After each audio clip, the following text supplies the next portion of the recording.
Okay, so winter's coming. What are the things you need to do to get your house prepared? I'm here at my home in Denver. It's early November, kind of the day before the first big freeze, and so I'm running around and just doing a few tasks to winterize the home, and I wanted to take you through them. So let's look at the main things you got to do before the freeze.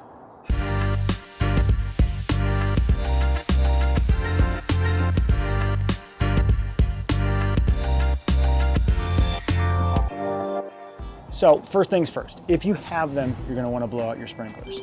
Obviously, not every house or home has a sprinkler system, but in Colorado, a lot of them do. It's very dry out here.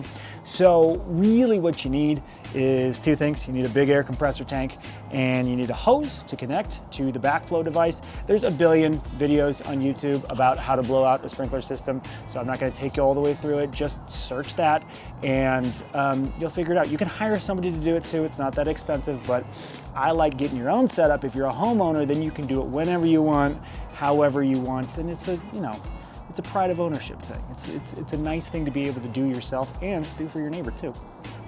Generally where you're gonna do it is right here at the backflow preventer device. You're gonna hook a hose up. You see I got my fitting right there. I actually had to cut through the fence so I could get a hose in there. Whoever did this particular one, put it in an interesting place.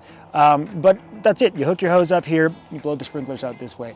At the very least, maybe you don't have time to do this before the first snowfall. That's gonna be okay. At the very least, you wanna drain this device. So you wanna turn the water off to the sprinklers. You wanna open up these valves, you wanna drain the water out. This is really the big problem. When it gets really, really, really cold for a long time, then your sprinkler lines can freeze. That's why we blow them out. But if it's just gonna freeze a little bit, if this thing is drained and empty, you're gonna be fine. Number two, check all your exterior vents, dryer vents, that type of thing. They can get leaves, debris, just lint in there. And if they get all plugged up, that's gonna be a problem in the winter, especially when snow comes. It can build up. A lot of these are low to the ground. You don't want that. You wanna make sure they're as clear as possible so the system runs efficiently. For the next one, we're getting the ladder out. Yep, we're going up and we're cleaning the gutters. Very simple. You got trees. Even if there are not that many trees around, there seem to be leaves and debris that get in these gutters. I mean, look at mine. It's a mess.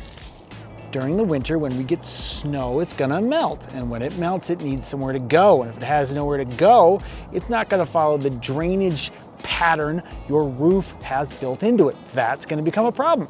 Snow here melts fast too, so it's gonna be a lot of moisture coming off at the same time. It's gonna be dripping everywhere. It could get near your foundation, no good.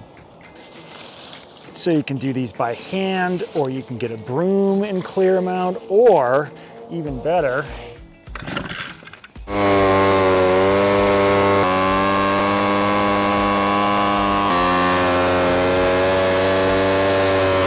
now that I'm all full of leaves and gunk, we are going to head inside, down to the utility closet, where the next step is to flush your water heater. This is part of routine maintenance. It's something that's good to just do once a year. Again, there's a million YouTube videos on this. Just Google flushing a water heater. It's not a very complicated process. If you do it regularly, it will greatly improve the life of your water heater. This is hypocritical advice, to be honest with you. I don't do this very often, if ever. I live on the edge. I roll the dice. But that's the wrong thing to do. The right thing to do is to flush your water heater regularly, once a year if you can. And as winter's coming, it's just a good time to do that.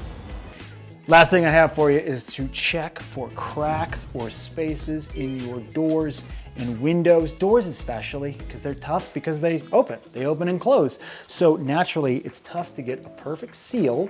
So you'll want to look, see if there's any light coming through, feel if there's any air coming through, see if there's any places you can shore up that insulation. Here we're looking pretty good. We have pretty good seals, but I've been in houses before that haven't.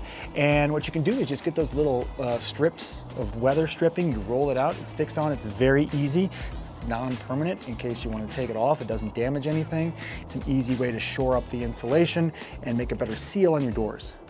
And on the French doors in the back, we are pretty good too. But if you'll see, yep, there's a little spot coming through there. Got to do something, Sam. You'll see too, the previous owner did put this pretty heavy duty weather stripping in, but kind of stops at the bottom there, and that's where our seal issue is. So I just need to get a little bit more and shore it up, and we'll be in good shape. Hopefully this was helpful. As you guys probably know, I'm a licensed realtor in the state of Colorado, so as much as I like going over little home tips, I like helping you find that perfect home a whole lot more. So if I could do anything for you in that regard, please do reach out. My contact info will be below. If nothing else, I love you for watching. We'll see you next time.